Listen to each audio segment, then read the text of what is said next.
Okay, so I'm gonna start off with saying what probably everybody always will say. This is a really interesting topic. It's a really touchy topic. It's kind of like opening Pandora's box. What I mean by that is I don't necessarily think that sexism is understanding that the male and female brain might be different or treating sexes differently, because we do that all the time. I think it's touchy because it could potentially open up for unequal treatment. And unequal treatment isn't the same as different treatment in some situations. Okay? What I mean by this is, so when you go to the doctor and you're born with what we classify as female genitalia, you don't want exams that are about male genitalia. You're treated different. But is that unequal? No. What's unequal is doing more research about male-born people versus female-born people. And so potentially research like this could actually help women and could actually help men perform better in society because they're treated on the level that they should be treated in. Now, saying whether or not there's a certain level could potentially be open up for abuse. Now, some criticisms about things like this. One, you can't really take in consideration socialization. Nature versus nurture, it's a really hard topic to come up, and it's really hard to decipher. And some people do, but let's take, for example, trans people. Just throwing that out there. Often research like this is used to justify trans people. What they'll do is they'll take a survey of trans people, come in, take MRI scans, they match, they're like, oh, yay, we really were born this way. But at the same time, I don't think it accounts for certain things.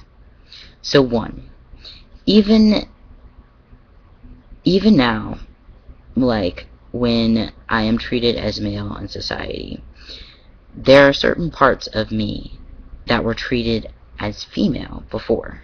What I mean is, I was much more likely to express my emotions before, because I was allowed to, I was expected to. If I didn't, I was considered cold. And now, if I do, I'm considered too sensitive. So, you're systematically punished and rewarded in different ways. And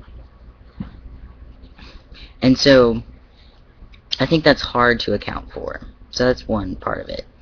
The second part is what I discussed earlier, the danger of it.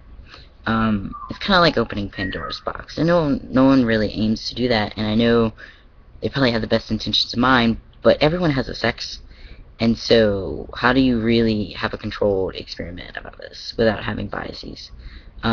Because even females in society will have a biases about the different sexes. And two, what does this mean for intersex people? I mean, I think that's a legitimate question to ask. People always assume that there's one or the other, and then they're like, oh, trans people, you don't really count. And then intersex people, I want to know, like, what does this mean? If it's so finite and so definite that you're male or female, it's tricky to me. And then I know that there's sometimes when certain parts of the Y chromosome don't kick in, and men won't develop the same way as other men, and they're treated a little bit differently. They're treated as the lesser, and they're treated as more feminine. What about them? Are they more likely to express emotion? And so I think this is a lot less like exact than they make it seem. I think it's a lot more blurry, just realistically speaking. And yeah, like I think that's all I have to say about that one. I could rant on and on about it, but talking about the advantages and disadvantages of something like this. But at the same time, I mean, I already know that there's been a lot of research out there that like trans men are only autistic women, that they haven't, like, they aren't as social, at the same socially as other girls, and so they find more safety in the masculine spheres and stuff. And and there's articles out there like this, but at the same time, you also know that there's more male-born people who have autism. Um, and I wouldn't be surprised if it's male-identifying people have autism.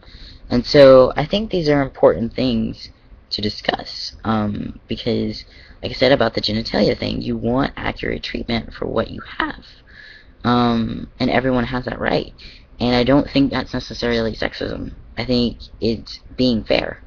Now, using it to applying to there's more men scientists, that's where you open Pandora's box and you're stretching it a little bit. Because there's so much socialization into that you can't isolate this part of the brain and be like, this part of the brain is why women aren't in science. That's not true, like, it might have to do with there's more male science teachers out there, and so they can't relate. They don't see as many female professors, and how about what the whole 50s were like and before then for women? Like, you have to rebound from that before you can expect it to be seen truly as equal. And so I think, if anything, research like this just highlights people's biases, really, and how they themselves are sexist.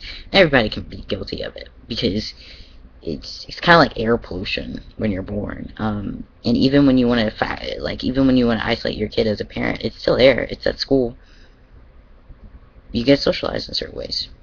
And so, stretching it to things like why more men are in science, I don't think that's all the best.